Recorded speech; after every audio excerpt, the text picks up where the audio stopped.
The leader of the official opposition so wants to be able to play political games with this issue that he plugs his ears, refuses to know the truth, and is continually refusing to get a full classified briefing on this situation. The only reason why the Prime Minister is offering me a briefing for classified information in my capacity as a Privy Councillor is to prevent me from asking questions about his disastrous trip in India and the cover-up that he helped orchestrate. Well, if the Prime Minister once thought that his family holiday trip to the Aga Khan's private island was the worst trip ever, no.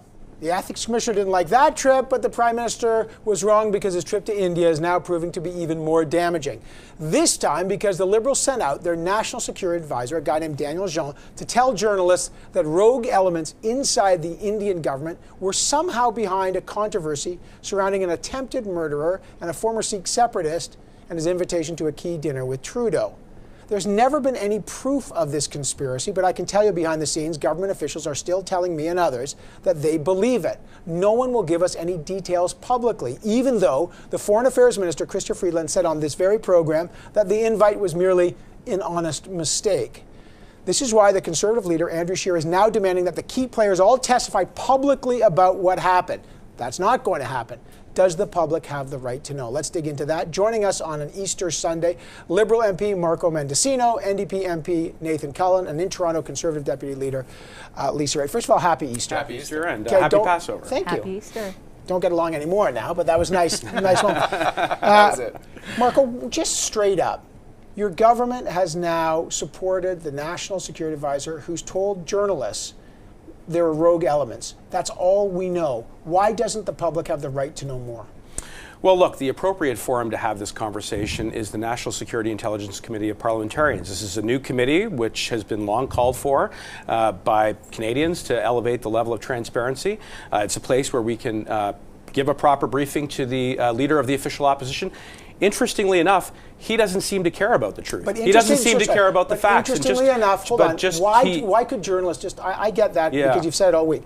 Why could journalists know? Why was it okay for the government to give the green light to the National Security Advisor to talk about it, and suddenly you can't do it?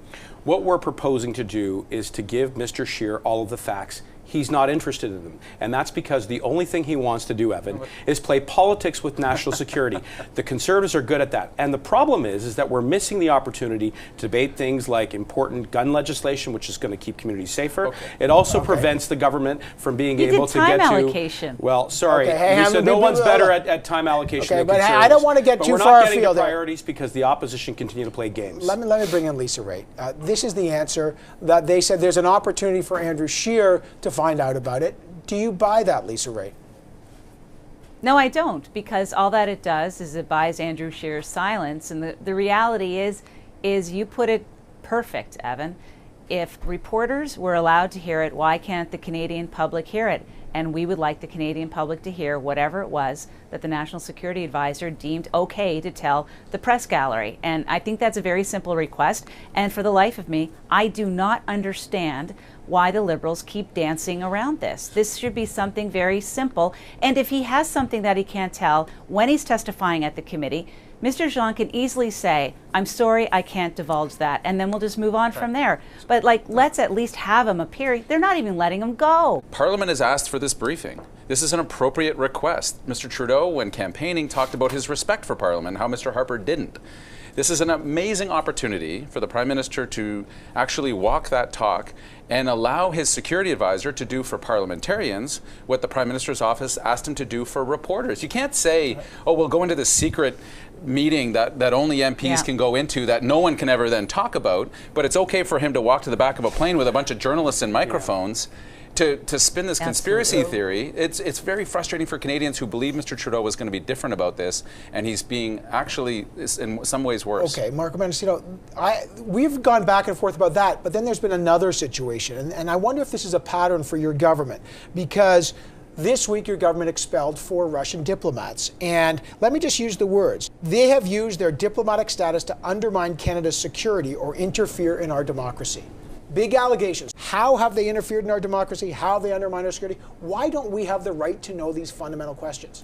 Well, no one's saying that, but just let me take a moment to reflect exactly what Minister Freeland said, which is to say we're going to hold Russia accountable where appropriate. And Canada is actually one of the leading voices on sanctions against Russia, something that I think Canadians should all be proud about.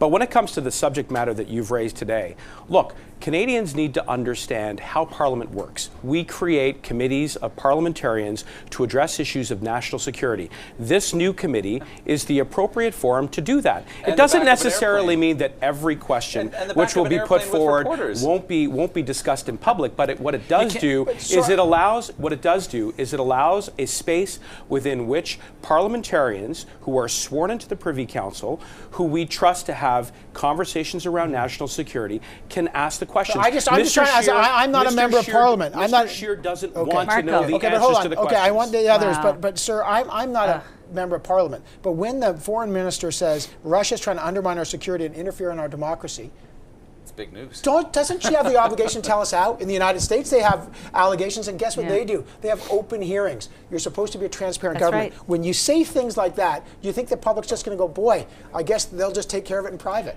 Minister Freeland stands up and she takes questions in the House of Commons, and she's directly accountable for Canada's foreign policy. And I'm very proud of her record. I'm also proud of the record of Minister Gould and Minister Bryson now, who are leading the way to protect the integrity of our elections going forward as it relates to foreign state actors and third-party actors. But on the issue of national security, let's look at the mechanisms which are available to Canadians to get the answers.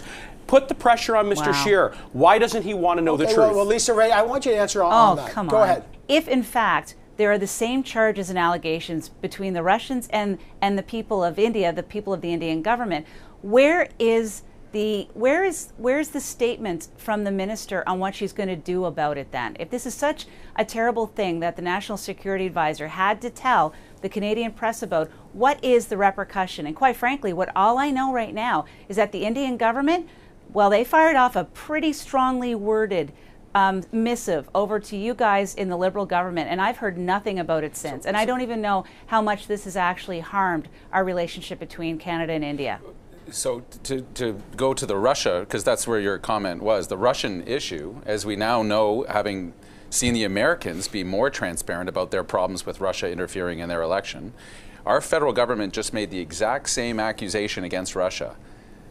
But we have no open conversation about it. If the Liberal government has proof that the Russians interfered either in our past election or are planning to interfere in our future one, and we're expelling diplomats because of it, the Canadian people need to know, because it's Canadian people who are headed to the polls next time. Last word to you. We know that Canada's taken strong action against Russia. Will we ever know the details of what these interference on our democracy and the undermining of Canada's security? Will we know the details of what she's actually saying?